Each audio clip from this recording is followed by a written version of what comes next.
Facebook Live, we have arrived. One more time, I'm gonna mess with this sound to make sure we good. I'm gonna make sure. I'm making sure that we got volume this morning. Hallelujah. Okay. Now I was just checking to make sure we got volume. We got volume, y'all? Can somebody put yes to let me know we got volume, please? Yes. I'm talking to those that's on Facebook. Oh, Facebook. Not bad. Yes, sir. No worries. In fact, let's get ready to get it in. Conference muted. Conference recording started. We got sound, Nicole, this morning. Shalom, shalom. We got sound. First giving honor to Yah, for this is Watchman Yahudah Israel, also known as Pastor Derek Man on the Early with our CT Scripture Study and Prayer Line. On this 7th day in November 2019. Great. We got volume. Let's get ready to get it in, y'all. 1 Corinthians 5. We dealt with this recently, but we got to deal with it again on a serious note. So here we go. Look what it says. It is reported commonly that there is fornication among you, and such fornication as is not so much as named among the Gentiles, that one should have his father's wife. And you are puffed up and have not rather mourned that he that has done this deed might be taken away from among you. For verily, as in absent in body but present in spirit, have I judged already as though I were present concerning him that has done this deed. Look what he said, do. In the name of our Adonai Yahushua HaMashiach, when you are gathered together in my spirit with the power of our Adonai Yahushua HaMashiach to deliver such a one unto Satan for the destruction of the flesh, that the spirit may be saved in the day of our Adonai Yahushua.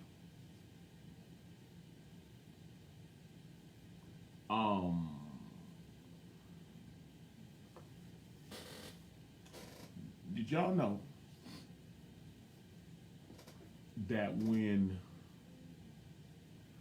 an individual is a part of the body, the ecclesia,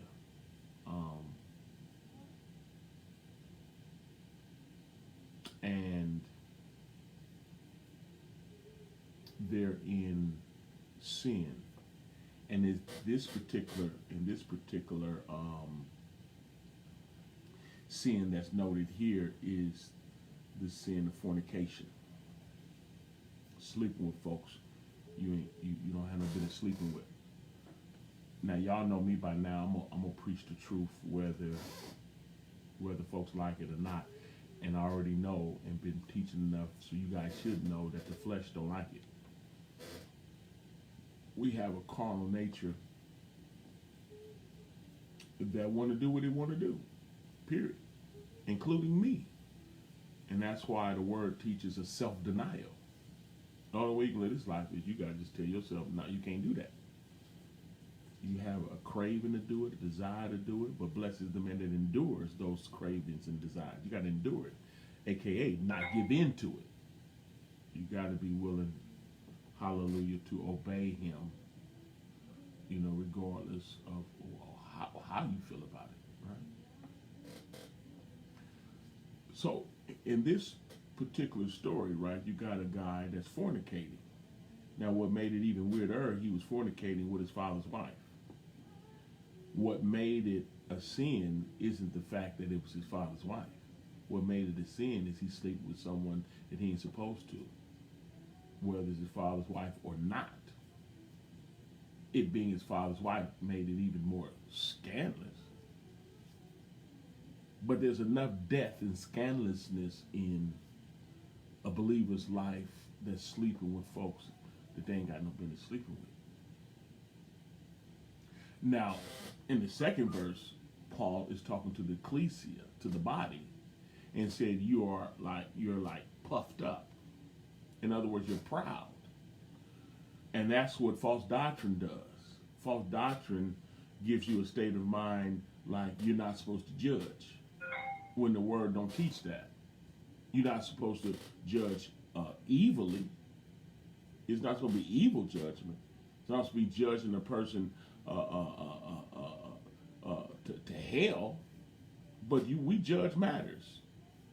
Corinthians 6:1 says, "Dare any of you having a matter against another go to the law before the unjust and not before the saints? Do you not know that the saints shall judge the world?" So we judge right and wrong based on the word, not our personal opinion, but we judge right and wrong based on the word, 100%. Now, him reporting, unfortunately, people be sleeping around, even in ministry, unfortunately, a part of the ecclesia. It is reported commonly that there is fornication among you. And such fornication is not even named among the Gentiles. The word is out that this individual is fornicating. But it ain't even common fornication. Like I said, I'm not going to make that the issue. The issue is the fornication, sinning against the Most High, sleeping with someone you ain't got no business sleeping with. That one should have his father's wife. And you are puffed up, proud. Because people have a theology like, at least he coming to church. And you are puffed up and have not rather mourned. You should be upset about it. You should disagree with it. Ephesians 5:11, here we go again. Have no fellowship with the unfruitful works of darkness, but yet reprove them. Correct it. You say you should have been mourning about this. We can't have this. That he that has done this thing might be taken away from among you. Anytime someone position themselves to do what they want to do, regardless of what the words say, then that destroys the fellowship. Straight up. That destroys the fellowship. And the ecclesia is supposed to put them out. For verily, as absent in the body and present in spirit, I have judged already, as though I were present concerning him that has done this deed. In the name of Yahushua HaMashiach, when you gather together, and my spirit in the power of the Messiah, to deliver such a one unto Satan. Bye. To deliver him unto Satan means deliver him unto the world. Put him out. No fellowship. To deliver such a one unto Satan for the destruction of the flesh. They need to learn. Some folks can use a dose of AIDS. Corinthians 11 say, if we judge ourselves, then we won't be judged. But when we're judged, we're chasing the Yah. Yah will get you. Yah will whoop you. Y'all duck for cover if you don't like truth. You're on the wrong page. I'm sorry. You listen to the wrong preacher. I'm just being honest. Love you, but I'm going to preach the truth so we can be saved. And ain't no once saved, always saved. Live like the devil and go to heaven. It don't work like that. So as I'll continue. To deliver such a one, fifth verse. This is what the words say, y'all. Not what the people be preaching. The words say, 1 Corinthians 5, now we're on the fifth verse. To deliver such a one on the Satan. You're not supposed to do that. Who told you that? The word, y'all. To deliver such a one on the Satan for the destruction of the flesh. The destruction of their flesh. Since they're rebellious and hard-headed. To deliver such a one onto Satan for the destruction of the flesh. That the spirit might be saved in the day of Yah. Yahushua. Not only their personal spirit, because if they get chastened and learn the lesson, they can repent. Because if you read, again, in 1 Corinthians 11, it talked about if we judge ourselves, and this type of judgment is the type of judgment that causes us to stop doing it. Not just admit we wrong, that's not judgment. Judging the sin. And to judge the sins means to correct it. To deliver such a one unto Satan for the destruction of the flesh, that the spirit might be saved in the day of Yah. Your glorying is not good. Oh, at least he's still in church. At least he's still in church. Nope. Your glorying is not good. Know ye not that a little leaven the whole lump? Have you ever been to a carnal ministry where anything goes? Deacons is on the porch smoking before service. That's a telltale sign that anything goes up in that joke. Folks sleeping around, backbiting, hating on one another, holding grudges, and religious is that. Loud and religious. But don't know how to love, don't know how to forgive, sneaky, sleeping with folks, keeping secret, shacking, pretending like they're not, just religious. Your glorying is not good. No, you're not a little leaven the whole lump. That's because when you allow sin to reign in the ministry, a little leaven the whole lump, it mess up the whole ministry. You got a player pastor, 9 times out of 10 the members is like that too.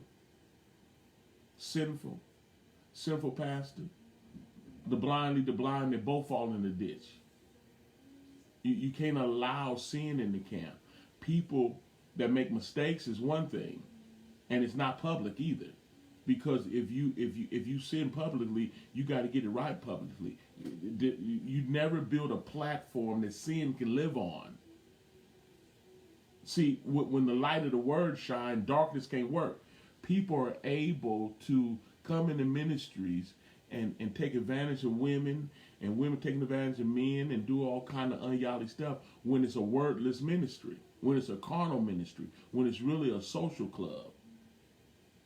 A wordless social club that's singing and dancing and hopping around and bucking is way different than being a part of a ministry where the true word is, because the true word will transform you by the renewing of your mind. And though people might make a mistake, but where the word is, they feel bad, they're convicted, they're pricked in their hearts.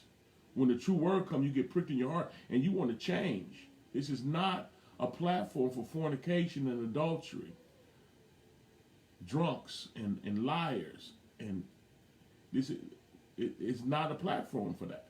Not the real body. Every sin that a man committeth is without the body, and he that committed fornication sins against his own body. We'll deal with it. Look what it says though. 7th verse. Purge out therefore that old leaven. What does that mean? Get rid of the person that's doing it.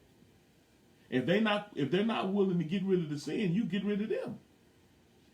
You do not build a platform of folks cussing and acting a fool, and they do it publicly. They need to be corrected publicly, whoever they did it in front of, because this is a platform for truth. Now, when folks is carnal, they don't subscribe to that. They're gonna pull their "I don't follow man" card, because they're going to blame it on you. I wonder, did he pull the man card on Paul, on Saul? Saul let him know, put him out. I wonder, he said, man, I ain't worshiping no man. Bye. Black Cleotis, or whatever, however they say. Tyrone, whoever he is. Purge out therefore, nothing wrong with Cleotis and Tyrone, y'all. Purge out therefore that old leaven, that you may be a new lump, as you are unleavened. You know, leaven represents sin. The unleavened bread.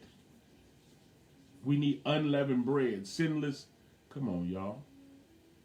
The Messiah was that unleavened bread. That bread that came down from heaven didn't have no leaven in it. Purge out therefore the old leaven, that you may be a new lump, as you are unleavened. For even the Messiah, our Passover, is sacrificed for us. Let us keep the feast not with old leaven. Get rid of leaven. You can't have leaven in your ministry, because a little leaven the whole lump. Everyone that's in the true ministry might make mistakes, but it's a mistake, and they're going to get it right because they have a heart for Yah.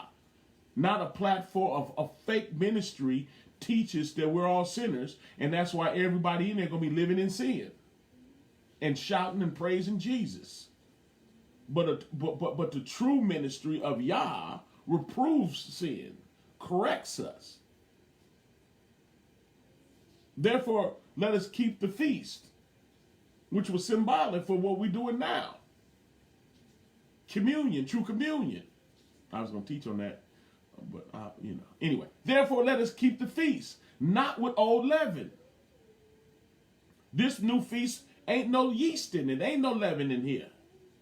Neither with the leaven of malice. That's leaven too. Folks run around here with malice and wickedness. You can't be running around here with wickedness. But with the unleavened bread of sincerity and truth. When you're saved for real, you're sincere and you're honest. You really want to live the life. You understand that you can't reign with him if you won't suffer with him.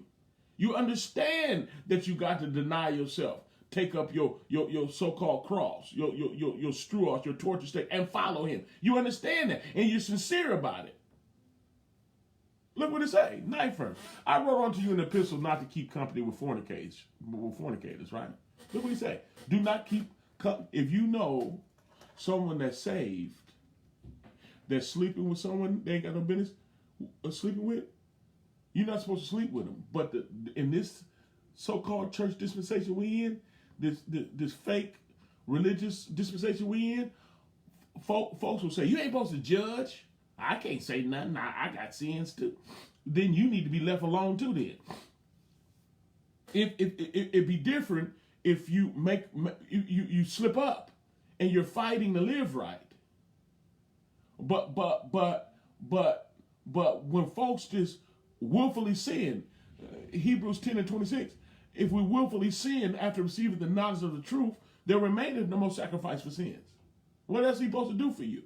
He died so you can be forgiven of your sins. Then he baptized himself inside of you so you won't continue in sin, that grace may abound.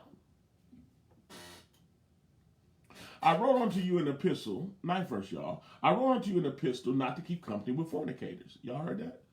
Yet not altogether with the fornicators of this world, meaning you go to the restaurant or look, fornicators are everywhere. We got family members that's fornicators. But if they're not believers, you're not supposed to avoid them. You're supposed to minister to them. But those that are supposed to be saved, called out of the darkness into the marvelous light, you ain't supposed to mess with that. They know better. And if you know better, you should do better. The greater one is supposed to be in them. Yet not all together with the fornicators of this world or with the covetous. Folks is covetous, extortioners and idolaters. They worship idols and do all kind of stuff. It's saying you got to deal with them. For them must you need go out of the world. If you had to stay away from them, you'd have to leave the planet. But now I have written unto you not to keep company if any man that is called a brother or a sister be a fornicator or a covetous person or idolater or a railer or a drunk or an extortioner. With such a one, know not to eat. Not breaking bread with you. Not eating with you. I can't love you too much. Faithful are the wounds of a friend. Somebody that love you going to tell you the truth because your soul is on the line. You've been called out of that. You've been called out of sin. You've been called out of the darkness into the marvelous light to be saved. And I don't want to be a partaker of another man's sin, nor do I want to give you a false impression that you're cool when you're not. Faithful are the wounds of a friend. Somebody that really love you going to tell you the truth. Oh, it's truth anyway. Anyway, 12th verse. For what have I to do to judge them also that are without? Why would I judge folks that are without? No, we talking about the body, y'all. We talking about belief. If any man be called a brother or sister, that's what we talking about. That's what the word is talking about. For what have I to do to judge them also that are without? Do not ye judge them that are within, just in the body? But them that are without, Yah judges. Yah got that. Yah's dealing with the world. We deal with the ecclesia. The only time we deal with the world is we're being an example to them to call them out of the darkness into the marvelous light. Therefore, put away from among yourself that wicked person. Y'all heard that? Word said a wicked. I hope y'all getting there. Let me find something. Let's go to the next chapter, right? 6. I mean, we were just in 6, right? 7. Look what it say.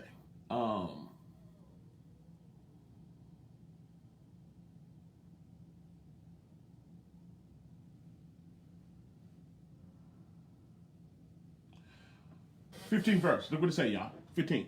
Know ye not that your bodies are the members of the Messiah? You know we was baptized into his body. Y'all know that, right? Know ye not that your bodies are the members of the Messiah? You were baptized into his body, into his death. And like he was raised up by the glory of the Father, even so we should walk in the newness of life. We're a part of the body, Corinthians 12. We're members in particular. We're a part of the body, right? Know ye not that your bodies are the members of the Mashiach? Shall I take the members of the Messiah and make them the members of a harlot? Yah forbid. A harlot, you sleep with someone that don't belong to you. You commit adultery or fornication. You're not supposed to do that. What? Know ye not that he which is joined to a harlot is one body? For two, he said, shall be one flesh. So now you're going to take your body is supposed to be a body of the Messiah's body, but you're going to take that and join it to a harlot? Come on, y'all. But he that is joined onto Yah is one spirit. If you're in the body, you one with Yah. We're members in particular. The Messiah is the head of the body. The thoughts come from the head. The directions come from the head. But he that is joined to Adonai, or to Yahusha, is one spirit. Look what it say, 18. Flee fornication. Get away from it. Every sin that a man doeth is without the body. Every sin that a man doeth, you're not in the body because there ain't no sin in this body.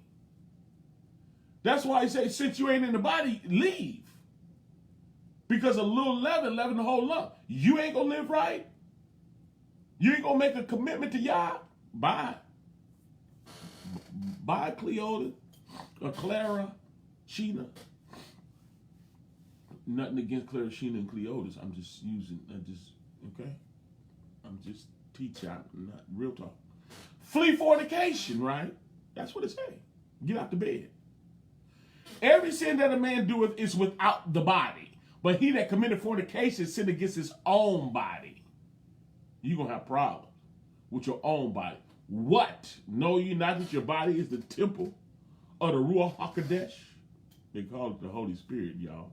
But it's the Ruach HaKodesh which is in you, which ye have of Yah, and you are not your own. For you are bought with a price, therefore glorify Yah in your body and in your spirit, which are Yah's. Is you with me? We got to flee fornication, because every sin that we commit, that instruction did not come from the body. Being in the body is spiritual. Being baptized into his death is spiritual. And we can spiritually vacate. We can spiritually walk away. Because if the order didn't come from the word, then it's not in the body. Every sin, every disobedience that a man committed is without the body. And if somebody want to live outside of the body, then put them out the body. It's not the body's fault. It's their fault. If we willfully sin after receiving the knowledge of the truth, there remaineth no more sacrifice for sin. I was dealing with somebody that, fornicating up a storm. And just kept doing it. You know, the type that creep in and take advantage of women. Unfortunately, the word, unfortunately, just the fact of the matter, the word call them like silly women laced with sin, with divers lust. But anyway, there's the type that come in. It could be vice versa, y'all. This is not, this is not a gender thing. Women do it too, but at the end, and with silly men, laden with sin. So it ain't no partiality here. There's no male or female in the Mashiach anyway. But back to the point, dealing with someone that take advantage of folk, talk a good one verbally, but didn't want to live it. There's a certain lifestyle with this thing. Like, say, if a person is part of the ecclesia and they're fornicating and or living in sin, and it's like it's public. Like, the Most High have a way of covering you, right? Say if somebody's struggling with something, he know how to cover you. So don't nobody know, and you're fighting it, and you get over it, nobody knew unless you testify.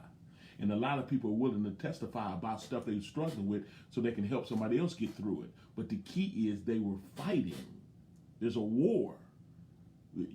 A sin trying to attach itself to you, you get to warring, you get to meditating and praying, and if you have a SAP, accountability partner, spiritual accountability partner, you're warring, confessing your faults one to another. You're not giving in to it. But when you give in to it, like evidently this individual did, this is what he doing. And it was reported commonly, that there's fornication among you.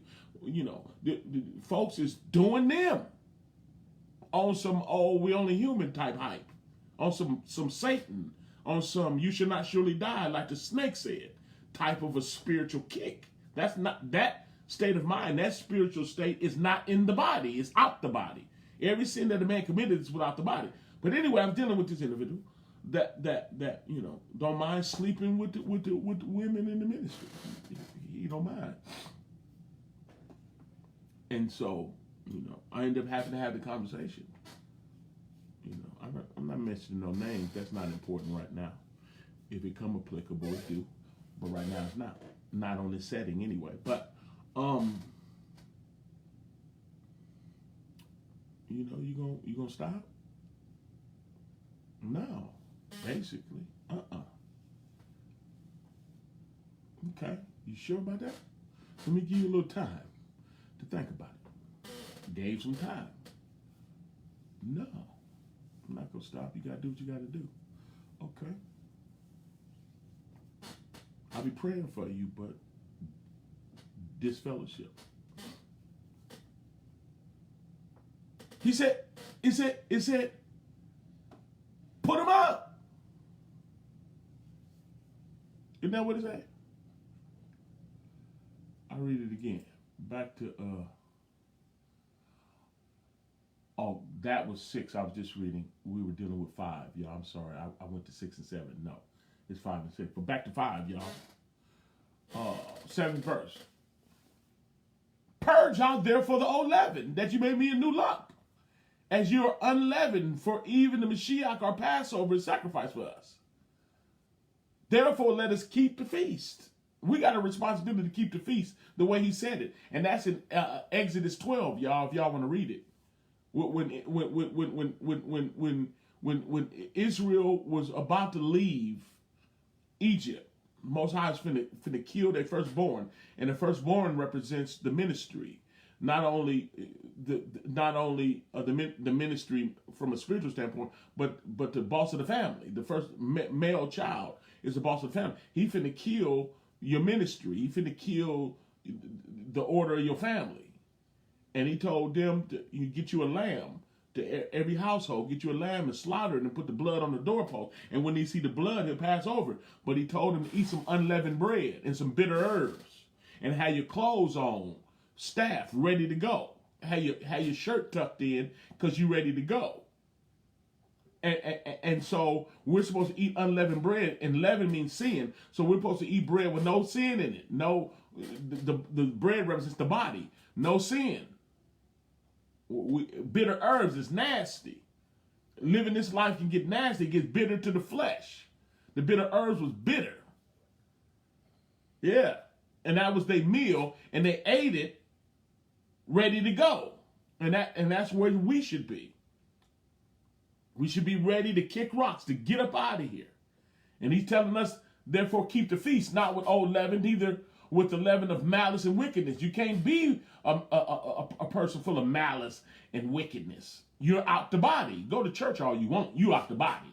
But with unleavened bread of sincerity and truth, everyone that's saved should be sincere with every intention on obeying him, every intention on denying himself. You got to be to listen to me teach. Ain't that fun listening to me teach. I don't even like it. Nah, I do. I love the truth. I'm being facetious a little bit, y'all. I'm just saying. When the word come and just, the word controls my love life too. Controls my attitude life too. My drinking and getting high life too. My clubbing life is being controlled by the word. I don't do it. How about that? I wrote on to you in the epistles not to keep company with fornicators. There you go. What are we supposed to do? How many ministries play church, for the lack of a better term? On some old, we all sinners. Man, come on, y'all. When we gonna learn the truth? I am not a sinner. Period. I was a sinner. If you a sinner, according to 1 Timothy, the first chapter, starting the 7th verse, if you're a sinner, the law is for you. You're not under grace, you're under the law, and the law gonna condemn you. You better stop living in sin, period. And if any man sin, it didn't say when, if you mess up and get bullheaded and do something you shouldn't do, you better fix it. You better not cover it, admit you was wrong, confess it, and forsake, and then you'll have mercy. If you ain't willing to admit it, not pretend, but to admit it, and then stop doing it, you ain't gonna have no mercy. You're gonna have the wrath of the Most High. 9th verse. I wrote unto you an epistle not to keep company with fornicators. Did you hear that? Not altogether with the fornicators of this world, or the covetous, or the extortioners, or idolaters, for must need you to go out of the world. But now I've written unto you not to keep company if any man be called a brother, part of the body, or a sister. Be a fornicator, covetous, idolater, railer, drunk, extortioner. With such a one, don't eat. Hey, you hungry? No, not with you. I'm not hungry enough to do that. For what have I to do to judge them that are without? Too much work. Do not ye judge them that within what? The body. Those that faithfully, say they're part of the body. Say they saved. Say they know him. Say they're a believer. But them that are without, Yah judges. Therefore put away. Look what it say. Therefore put away from among yourselves that wicked person. He wrote them a letter because they didn't put him out. He said put him out. So that's what I did. About 2 days ago. About 2 days ago. Oh, you gonna stay in the bed, Fred? Nothing against Freds. I'm rhyming, y'all. I wanted to be a rapper.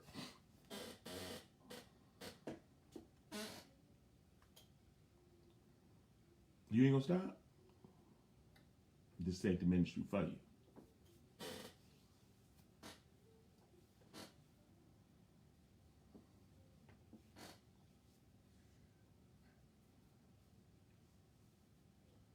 The volume didn't go out this time. That was me.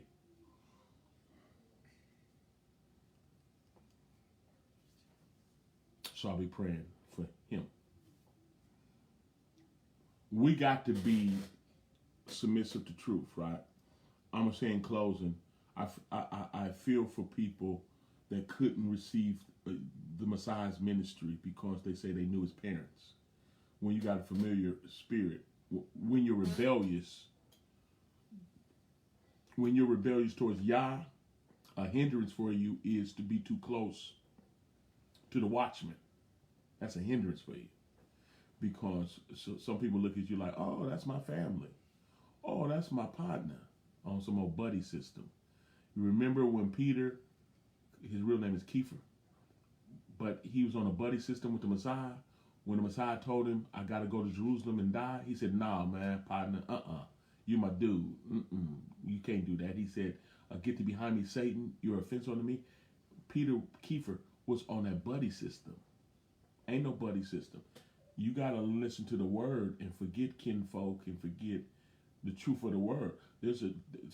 Whoever the Most High anoints, he anoints them to keep the word, to preach the word and to keep it. And it's difficult sometimes because you're going to get to who he think he is. You know, me, I'm nobody. It's the word that say put him out. Just that simple. You ain't supposed to judge. Then you need to learn the word. That's all. And I'll patiently continue to teach. But we need to obey the word, y'all. You don't want to have a form of godliness denying the power thereof. You want the real thing, or you wasting your time. Come on, y'all. Let's not be puffed up and proud to be dancing around with a bunch of fornicators, a bunch of worldly religious folks. Ain't no future in the front. Ain't nothing good about it. We should all be striving for perfection, walking in obedience to the word, to the point of suffering, to the point of whatever so-called cross you got to carry, you carry it. And if that's loneliness, if that's being disrespected, if that whatever it is, all the way down to death for the gospel's sake, you carry your cross like the Messiah carried his for you. Should the Mashiach carry the screw offs alone? The answer is no. We all got to bear that torture state. Come on, somebody. And walk in self-denial. Is that all right?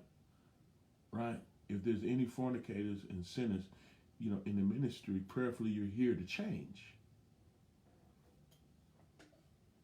Because if not, you end up changing ministries, I'm sure. And I love you. I'm going to be praying for you like I'm going to pray for him. And now let's pray together. Spirit of the Most High, we love you and thank you for this opportunity to come before you, humbly to know how, gleaning in the truth of your word in your presence. I'm asking you to be merciful to your son that's in the spirit of rebellion, deciding he wants to sleep with women instead of bowing down to your word. Go see about him even right now. Be merciful. Do what you got to do that the spirit might be saved in the day of your return. Bless us that we do not take you lightly and that we take your ministry seriously, that we don't have a carnal perspective of the truth of your word, but we know we got to submit to. Give us heart and a mind to confess all sins and turn from it. We won't cover our sins. We're going to confess and forsake, and we'll be looking forward to your mercy. Continue to illuminate us, make us alive in you. And we'll be careful to give you the praise and honor, not only now, but forevermore. In the matchless name of Yahushua HaMashiach, we humbly pray. Hallelujah, hallelujah, and amen. That was the lesson for this evening. For this morning, y'all. We pray that the word found you and unbound you if you were bound. And that you have a heart to obey it. If you were blessed by the lesson, you blessed. If you were blessed by this lesson, oh yeah, you like Yah. And if that's the case, feel free to push the share button so you can find somebody else that like Yah too. Even to the detriment of their love life. It ain't love life, it's lust life. But feel free to push the share button. If you're a supporter of this ministry, I want to thank you. I'm blessed by what you do, and I appreciate it. I really do. And if there's anyone that the Most High is moving you to support this ministry, you got the Cash App. All you got to do is put in 510-209-5818, and you'll be able to sow your seed. Bless you, Beverly. Always a pleasure, young lady. Yeah. Y'all want to talk about the word? Ooh. Dial 302-202-1102, extension 815648. Again, 302-202-1102, extension 815648. Yeah, continue to pray, Kotan. Pray for our brother. Yeah. Y'all be Baruch. Baruch Shalom.